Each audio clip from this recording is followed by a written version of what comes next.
like to hope that the agreement that we've reached together will help us bring closer that goal and will pave the path towards peace in Ukraine.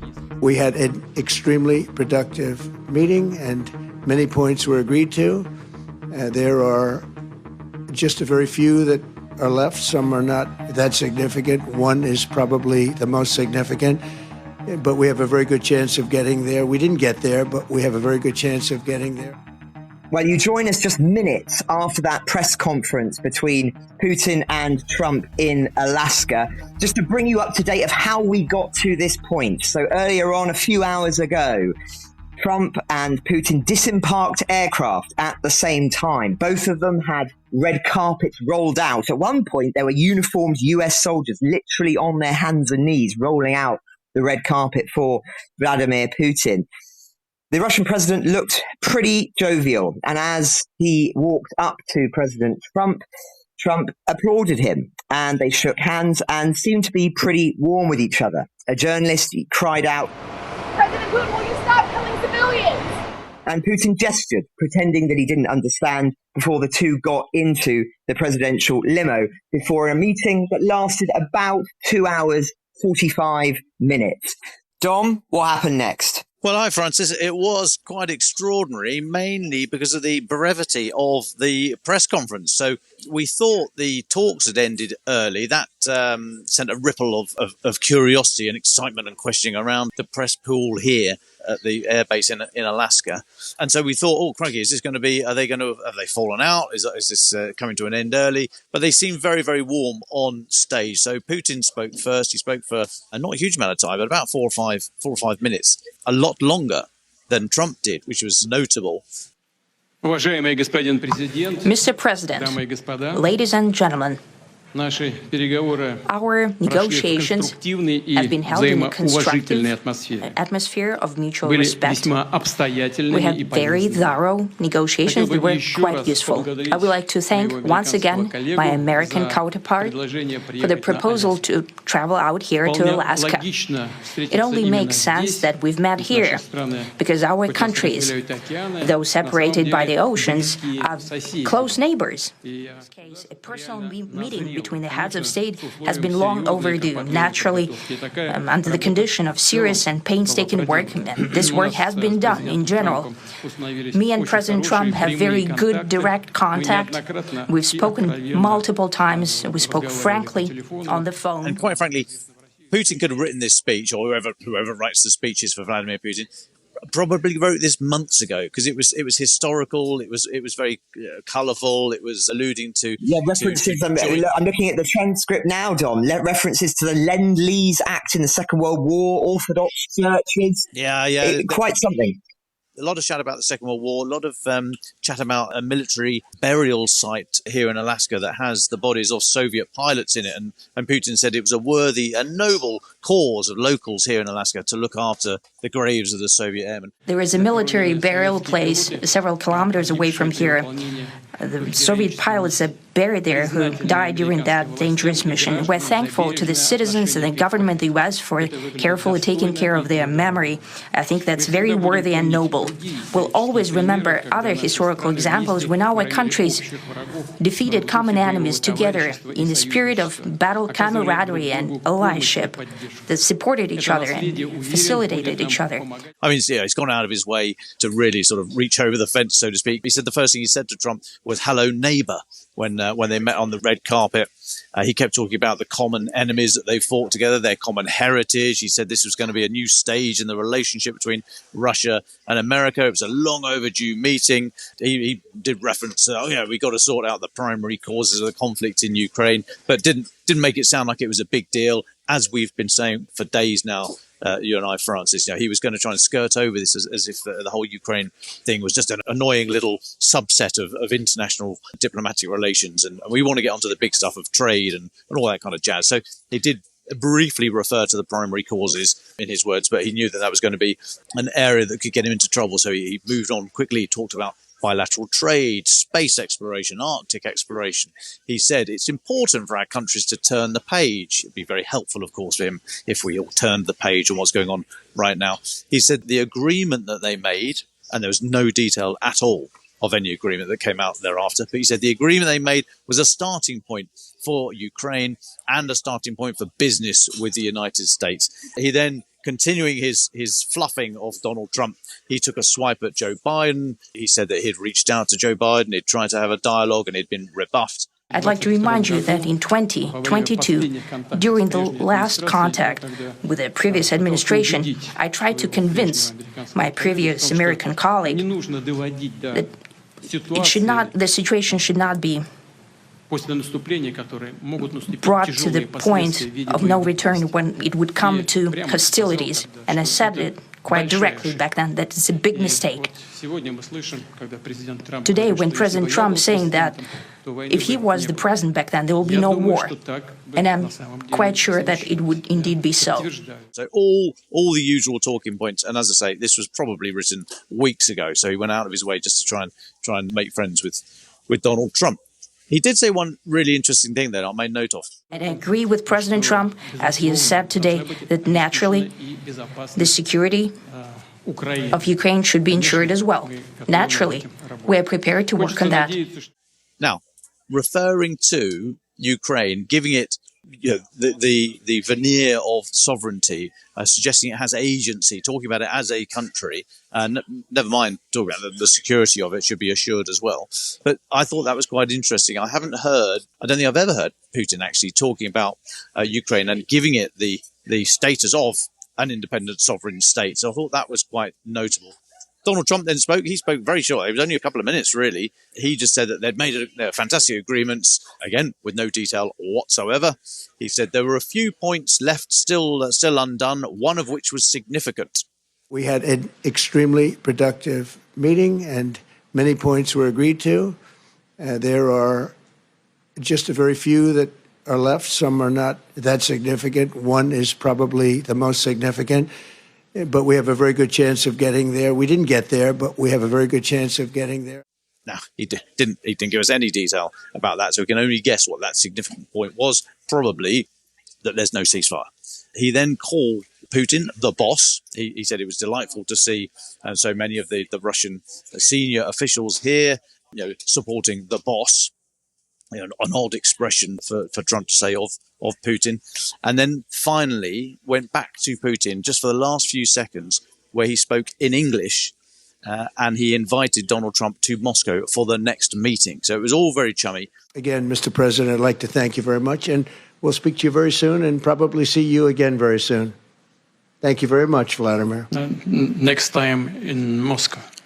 Oh, that's an interesting one. I don't know. I'll get a little heat on that one, but I could see it possibly happening. Thank you very much, Vladimir. And thank you all. Thank you. Thank you.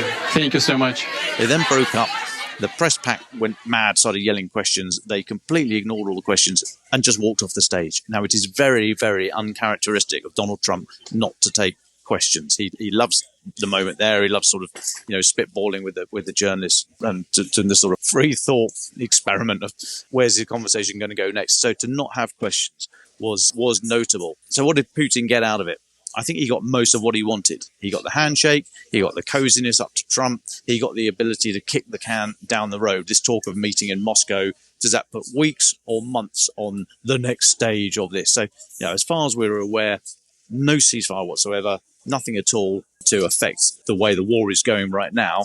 Putin manages to get away with it, really. He didn't get any sanctions relief, or that's not been made public, if indeed it has been made. But I think of those four things that we've been saying all week that Putin wanted, he got the three. He got the handshake, so he's striding the world stage as a fellow equal with Donald Trump. He got the coziness with the United States, and he got to survive another day to kick the can down the road. He didn't get sanctions relief, but I think he would have traded that. He would have been happy to sort of push back from the table with the three things that he did get. So all in all, I wouldn't say a nothing burger, but there's not an awful lot for us to chew on. Yes, it does feel like the only people who've benefited from this are Putin and the hotel and restaurant owners of Anchorage. But I think something else that did jump out at me was, as you say, Dom, some of these references to Ukraine. I thought Putin mentioned Ukraine more than one might expect. And he said as well that the security of Ukraine should be assured.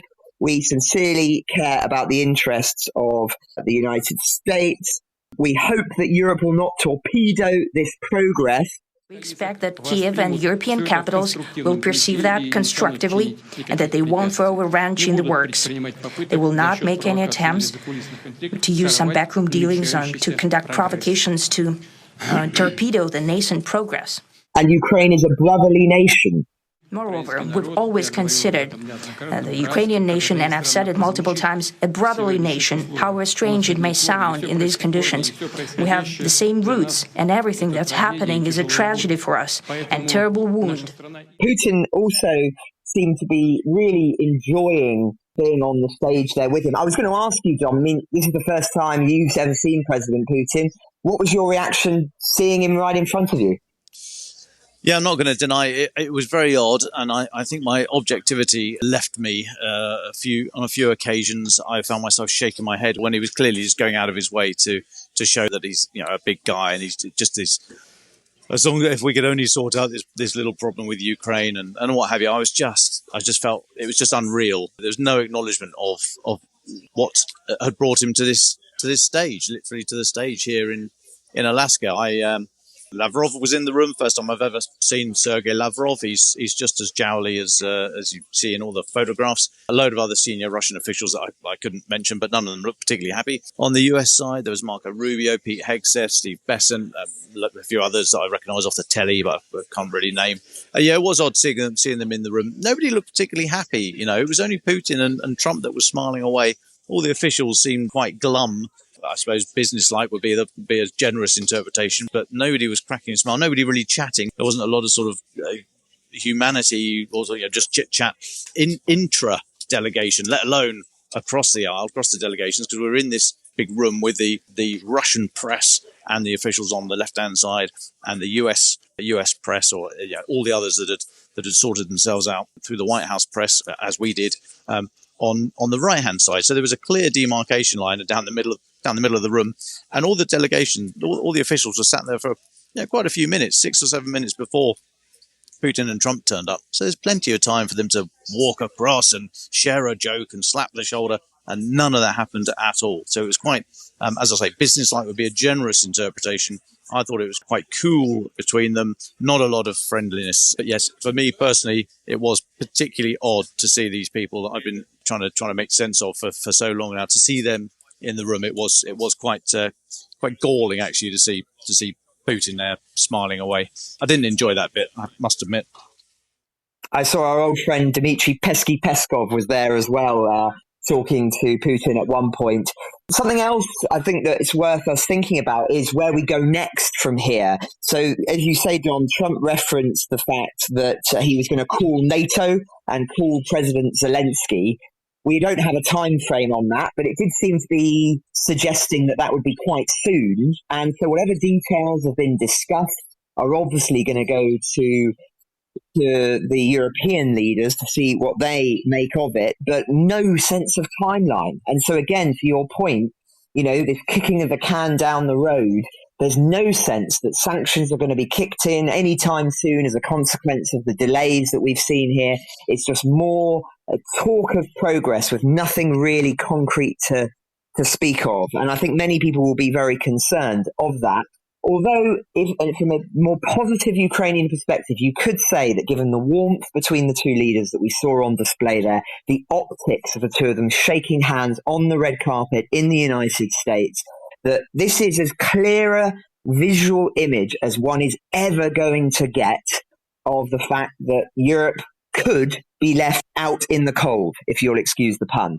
That this is as far as you're going to ever get that moment of a symbolic recognition of the shift that we have seen in the last few months. And Ukraine will be able to point at that and say, look, this is the danger for you. You are going to be cut out. We have to be a solid unit now. You have to do more for us. And so I think that's also going to be very interesting to register that. Nobody can be in denial anymore. I don't think anybody can be thinking in terms of, maybe there will be a shift at some point and Trump's going to turn against Putin. I mean, it really did feel that a relationship has been cemented here. And even if there's going to be a back and forth for a very long time, it doesn't feel like there's going to be a real rupture, at least not to me. It felt like this was a confirmation of a biases that's been there for for many months now, and of course that we've been reporting on. But I don't know if you've got any thoughts on that, Dom. A bit of a ramble from me. No, I think you're absolutely spot on there, Francis. I think this was a cementing of a relationship, a new relationship as Putin had it. The turn the page. I think this is exactly what we just saw. And you're right. If Europe doesn't realise what the hell's going on, then the leaders don't deserve to be in their jobs, because we've said it before, I think, but there's nowhere for them to hide now. It's very obvious what's going on. I mean, the next stage will be this meeting at some indeterminate point in the future in Moscow that will further cement the relationship, so on and so forth. So the train has left the station on this. There's no thought that there's going to be a kind of Oval Office Mark II, that sort of meltdown with Zelensky. That's just not going to happen with Putin. Trump's very happy with the way it's going. There will be a meeting in Moscow.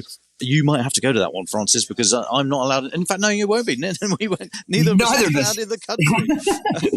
Yeah, we got sanctions at different stages. So we'll both be banned. Unfortunately, we'll have to find somebody else to send on our behalf. I'm sure there'll be a few volunteers. Oh no.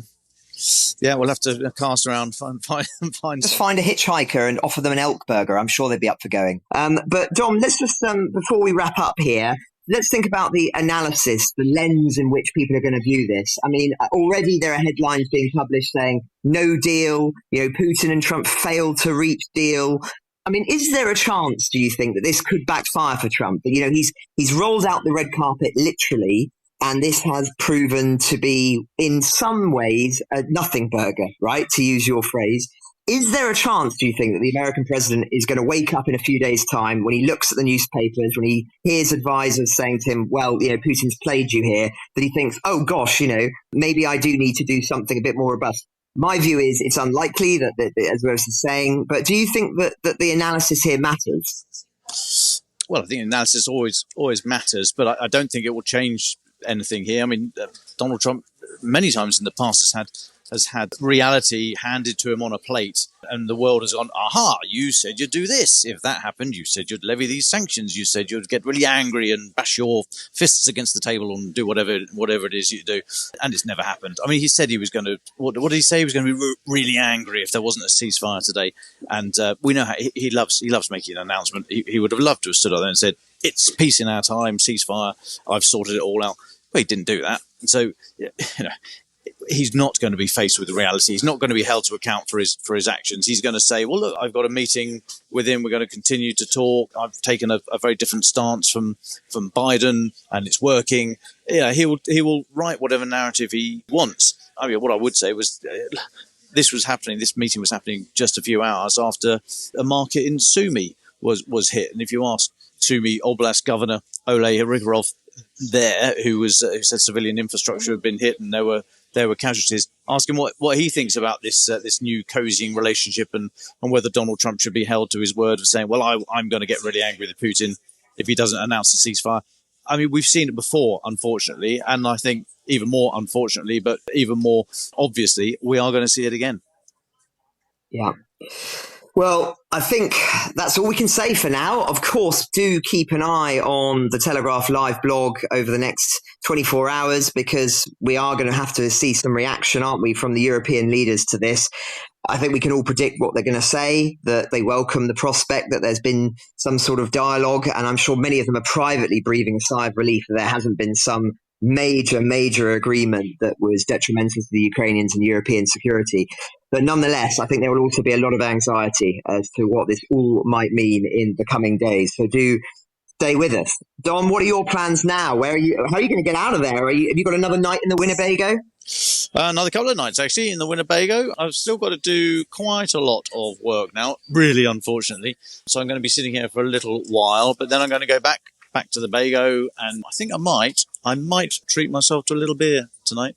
Yeah, for one of the last nights in Alaska. I'm delighted to say that I've got an extra night with Connor Stringer, our deputy US editor, because things have gone on here for longer than we were expecting. So he's had to cancel his flight back to DC. So we get to play another night in the Winnebago and crack some beers watching the sunset as we did last night, which was delightful. Quite what we do tomorrow, not entirely sure, but I think it will involve salmon.